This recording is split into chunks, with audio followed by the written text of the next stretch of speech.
San Alberto Magno, obispo de Regensburgo, doctor de la Iglesia.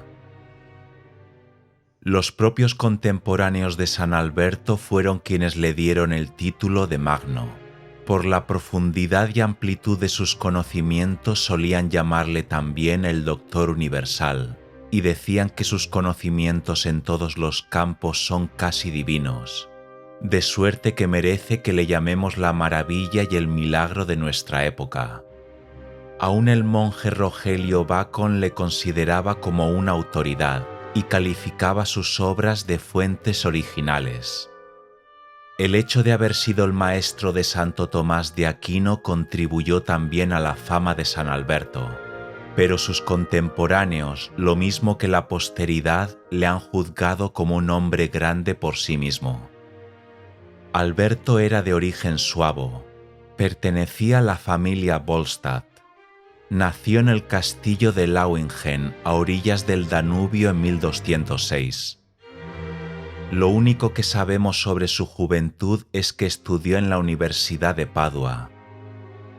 En 1222 el beato Jordán de Sajonia, segundo maestro general de la Orden de Santo Domingo, escribía desde Padua a la beata Diana de Andelo, que estaba en Bolonia, anunciándole que había admitido en la orden a 10 postulantes, y 2 de ellos son hijos de condes alemanes.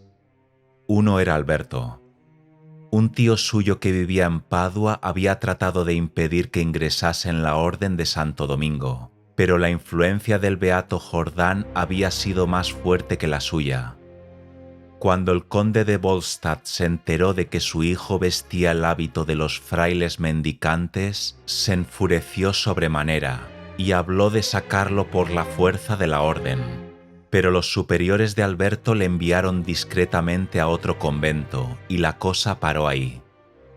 Probablemente se trataba del convento de Colonia, ya que ahí enseñaba Alberto en 1228.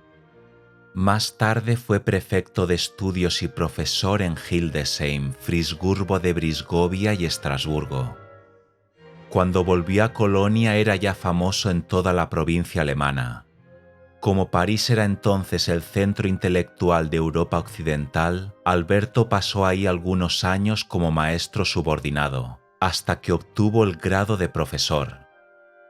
En 1248 los dominicos determinaron abrir una nueva universidad en Colonia y nombraron rector a San Alberto.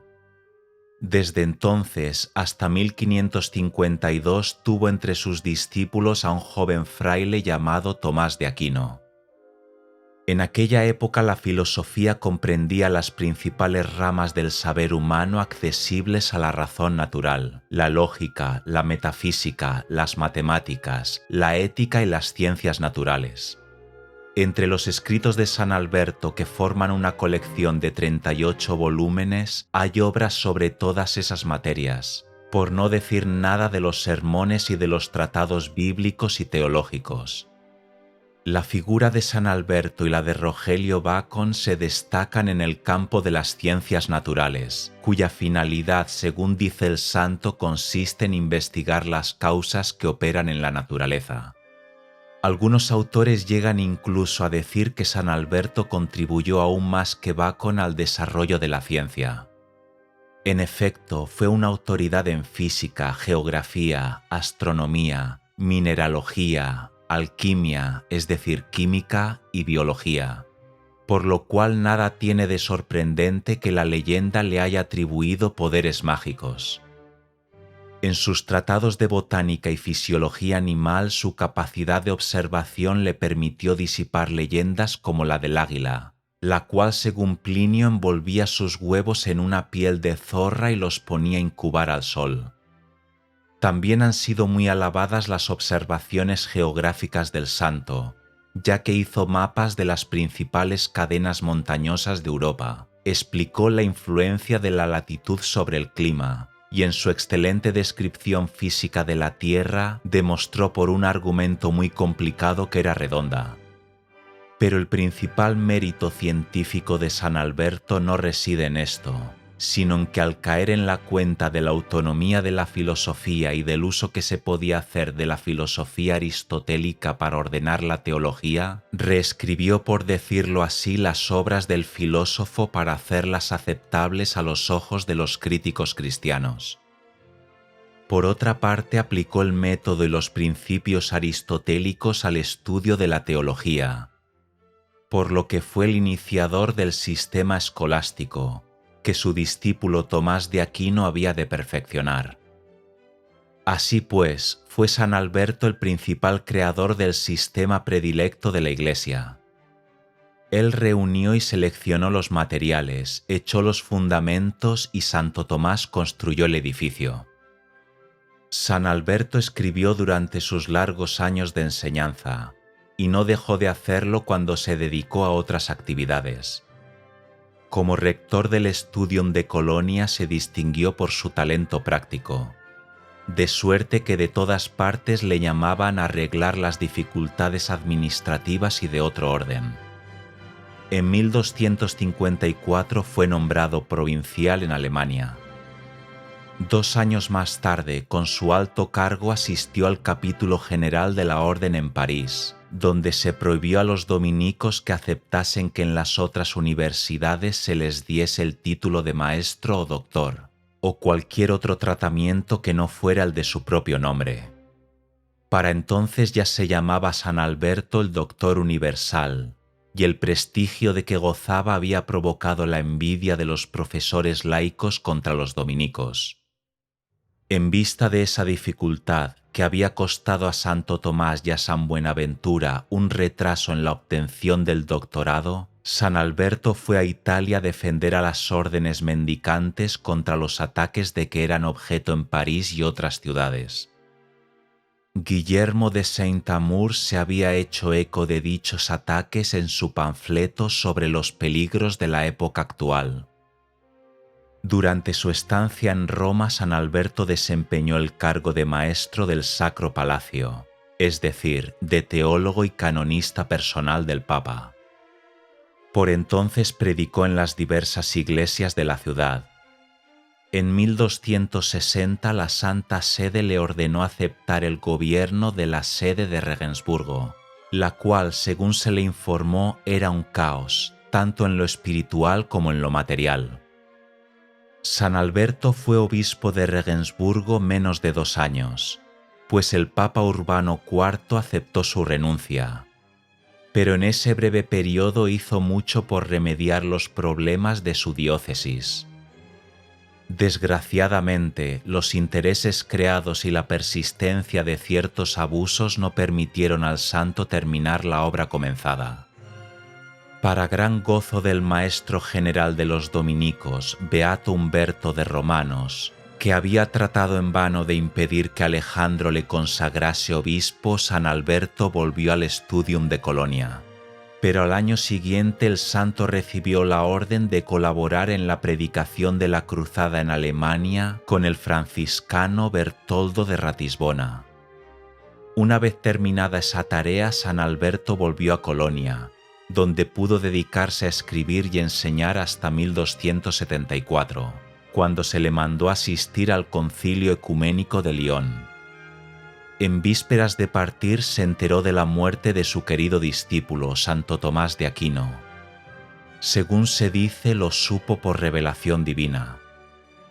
A pesar de esta impresión y de su avanzada edad, San Alberto tomó parte muy activa en el concilio, ya que junto con el beato Pedro de Tarantéis, Inocencio X y Guillermo de Morbecque trabajó ardientemente por la reunión de los griegos, apoyando con toda su influencia la causa de la paz y de la reconciliación.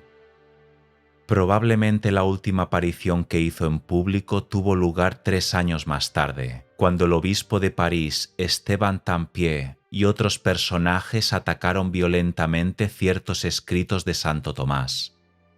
San Alberto partió apresuradamente a París para defender la doctrina de su difunto discípulo, que coincidía en muchos puntos con la suya, y propuso a la universidad que le diese la oportunidad de responder personalmente a los ataques. pero ni aun así consiguió evitar que se condenasen en París ciertos puntos. En 1278, cuando dictaba una clase, le falló súbitamente la memoria. Según la leyenda, que no se basa en testimonios suficientemente sólidos, el santo contó a sus oyentes que cuando era joven en la vida religiosa, el desaliento le había hecho pensar en volver al mundo. Pero la Santísima Virgen se le apareció en sueños y le prometió que si perseveraba, ella le alcanzaría la gracia necesaria para llevar a cabo sus estudios.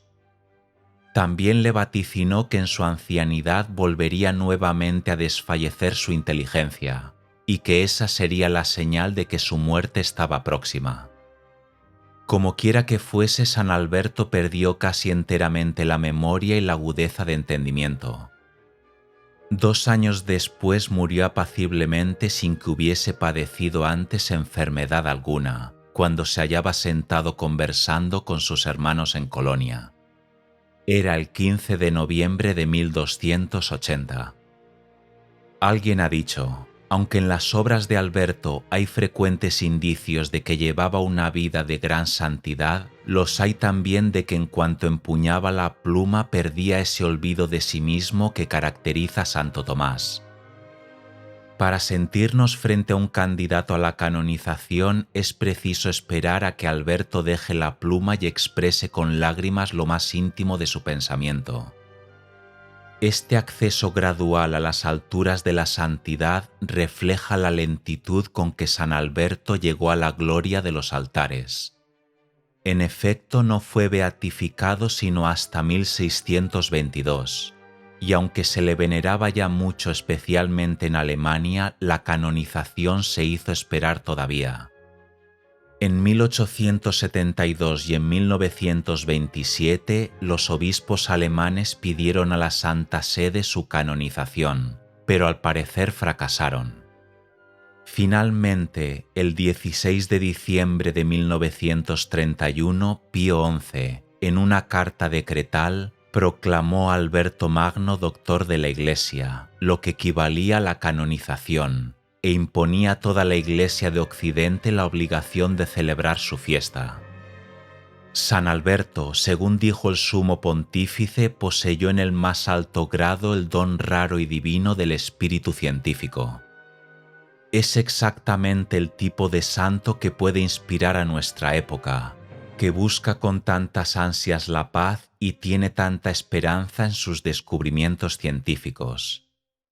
San Alberto es el patrono de los estudiantes de ciencias naturales.